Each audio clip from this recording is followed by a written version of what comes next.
Siva Kumar says, anarchism. Is it a plausible idea? I like to think that we are all generally and genuinely good people and would be perfect without the order of authority as Locke sort of believed. But the truth of the matter is that reality has set certain standards. I would love to know what you guys think, so writes Siva Kumar. Siva, I think that the problem you get into pretty quickly with anarchy, let's say, is that something will take the place of the anarchy. And the absolute anarchy, which would involve a number of bad actors, if you will, is just not feasible, not tolerable over long term. No population is going to tolerate that. Anarchists, in quotes, are just really opponents of the current regime and want something in its place. They may not be revealing that immediately.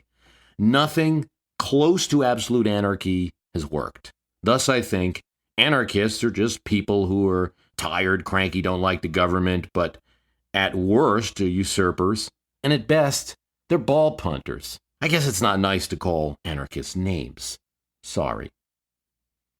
In response to this question, there was a really great post from Al Evans who says, I think a lot of anarchism today is the belief that when you get beyond local, there should be no government. While this has a certain appeal, it really wouldn't work. If New York was attacked by Newark, Queens could either help Manhattan or let it fall, unless they had a predefined mutual defense. And even then, they could sell out to the New Jersey city for some consideration. Al, that's a good analogy for anarchism there, but what about the Bronx? I mean, if there's going to be a fight, I want the BX on my side. Seriously, though, I think there's actually a point that you make, as funny as your example is, as to what happens when a system breaks up. Warlords take control and then want the thing. Then someone's going to want to be the big warlord. But even in a more friendly system, let's zip back to 1785, where a group of representatives from Maryland and a group from Virginia meet to resolve a Potomac water dispute. Shays' Rebellion is going on. There's currency issues. There's interstate squabbling over territory, even some gunfire between states. It's becoming obvious that states couldn't always resolve common problems. This led to the Annapolis Convention and eventually the Philadelphia Convention and the Constitution. It was formed because of two equal fears.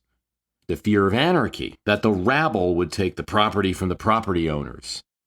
But also the fear of invaders from the outside, the British, the French, the Spanish, that they might take over some of our independent states. So this nation tried it. It wasn't anarchy, but they tried a very decentralized system, and it just wasn't tenable, at least in that early stage, because we feared that some big warlord, if you will, was going to come in.